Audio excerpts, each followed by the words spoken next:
पैठण आगारातील प्रामाणिक वाहकाचा आदर्श कॉन्स्टेबलच्या उपस्थितीत हरवलेली पर्स सुरक्षित परत.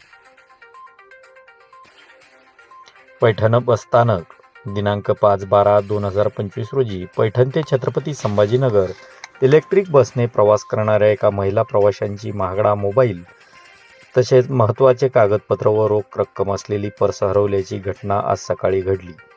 पर्स हरवल्याचे लक्षात येताच त्या महिलेने ताबडतोब बसमधील वाहक श्री एकनाथ केदार यांना याविषयी माहिती दिली.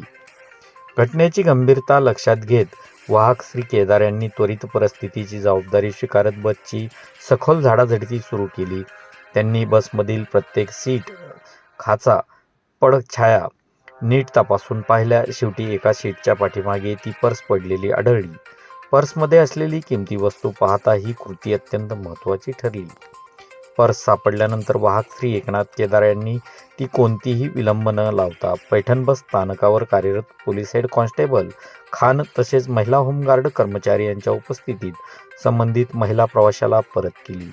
संपूर्ण कारवाई पैठण पोलीस स्टेशनचे PI गोमारे यांच्या मार्गदर्शनाखाली पार पडली.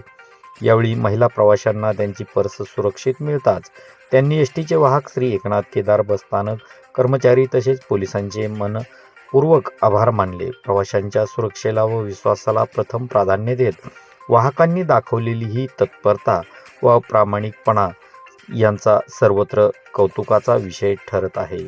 एक ना अनेक याविषयी पैठण आगारातील पोलीस स्टेशनचे कर्तव्यदक्ष खान साहेब तसेच एसटी महामंडळाचे सर्व कर्मचारी ही प्रवाशांना सेवेबरोबरच या सुरक्षेची हमीसुद्धा देत असल्यामुळे पैठण आगाराविषयी नेहमी एक कर्मचाऱ्यावर कौतुकाची थाप या निमित्ताने न्यूज लोकमंच संपादक, उपसंपादक व सर्व टीमच्या वतीने देखील देण्यात येत आहे. आपण पाहत आहात न्यूज लोकमंच आणि न्यूज लोकमंचसाठी वृत्तनिवेदक तथा महाराष्ट्र विशेष प्रतिनिधी विजय शिवगजे.